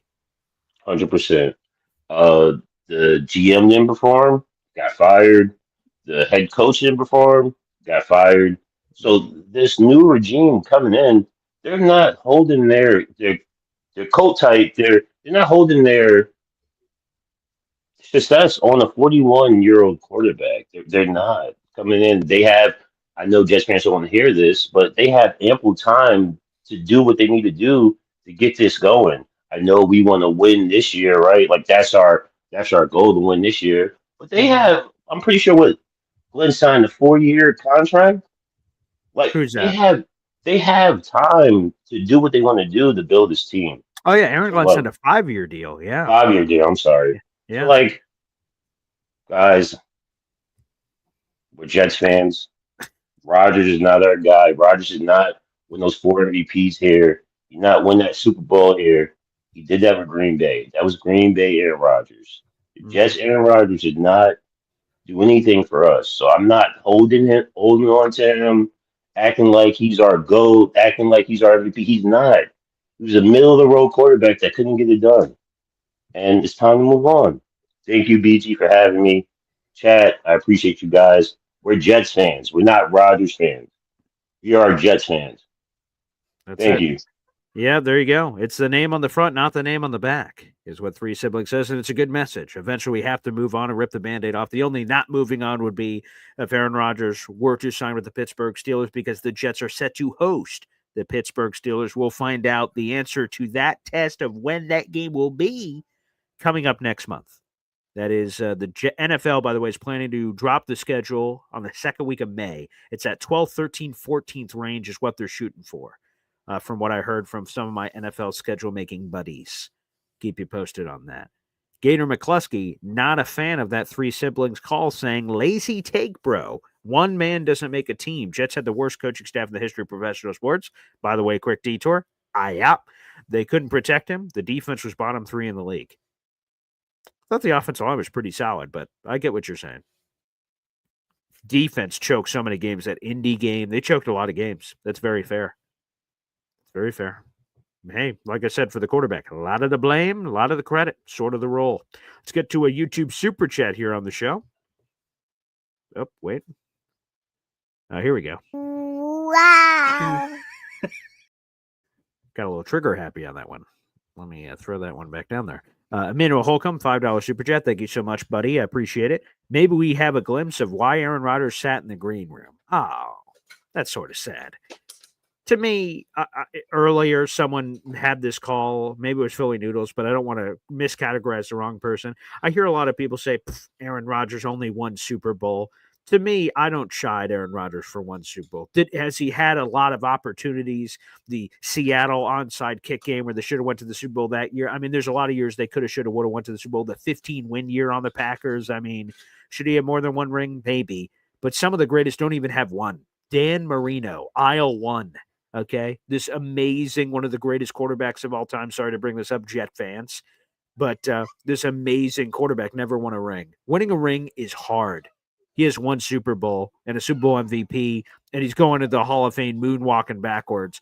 I push back on the only one Super Bowl thing, only one. Ryan Clark did that a lot, even though Ryan Clark was on the losing end of Aaron Rodgers beating his ass in the Super Bowl. So Ryan Clark annoys me. But I don't think so. That we have a glimpse of why Aaron Rodgers sat in the green room. Aaron Rodgers is an enigma. I mean, that's the name of his Netflix special. There's a lot that goes on with Aaron Rodgers that goes well beyond football. I don't think we've seen a glimpse of Weissat in the green room. Again, the 49ers went after Alex Smith, and Alex Smith had a very respectable career himself after bouncing around all over the place and a million different offensive coordinators. It seemed pretty obvious the 49ers should have went to stay in the Bay with Aaron Rodgers, and I'm curious how his entire career would have changed if he went to the Bay instead. Who knows? I guess that's the NFL. One thing changes, what else happens? But again, Aaron Rodgers is a polarizing figure. People love him. People hate him. Emmanuel said, that's no knock at his accomplishments, his behavior. And fair enough, Emmanuel. Touche. Touche on that. Touche. I appreciate the super chat coming in. 3 siblings. A response to that Gator comment I brought up earlier. Gator, no, you're right, man. One man doesn't make a team. You're absolutely right. But he's the quarterback. He gets the most credit and the most blame. That's how it works. New regime is not bringing back a 41-year-old, and they decided not to. And that's true. And that's what I would say about the quarterback position. Hep says, Dan Marino should have been a Jet, and that's where we would have gotten the Super Bowl. 1983, baby. I love Ken O'Brien, but, hey, man, it is what it is from that perspective. I appreciated all the passionate calls today. Thanks, everybody, for joining us here on the show today. Again, we are 6 days away from the start of the 2025 NFL Draft. We'll be doing our live draft show Thursday, April 24th, starting at 8 o'clock, going till well after midnight with a variety of special guests, and the phone lines will be open. That is sponsored by our friends over at Homage. We'll be doing a special Homage Jets giveaway live on that show, so make sure you guys tune in. Again, if you guys go over to the YouTube live section, that video is live right now. You'll see a picture of me with my arms crossed and all the draft stuff behind me. You can click that video that's coming up on Thursday, April 24th. Like the video right now. Throw a comment in that you're all excited and ready to go. And we'll be rocking and rolling. Jericho Cotchery, Jets legend, will be joining us on that show to help kick us off on that live stream. I hope a lot of you guys can join us. I hope a lot of you are going to all the different events. The Jets are obviously hosting an event at MetLife Stadium. Jake Asman's hosting an event in the city. So all of you, no matter where you are, I hope you guys get a chance to call into the show and show your love, and we can all react to the Jets pick at 7 and whatever else they're doing. They trading up, trading down, another first-round pick, trade back into the first round. We'll see. It should be pretty exciting, but I'm glad that we were able to do this. Tomorrow morning on Boy Green Daily will be my father, Hop on Pop, doing his annual mock draft. Where he will fix the New York Jets with a full 7-round mock draft. We'll be doing that tomorrow for all the Hop on Pop people. You can feel free to grade his mock draft live on the show as we do it on the program tomorrow morning. Thanks, everybody, for tuning in. Like the video, hit subscribe. That's the free way to contribute to today's program. We appreciate it. Thanks for tuning in, and we'll see you tomorrow morning for Boy Green Daily. Take care, everybody.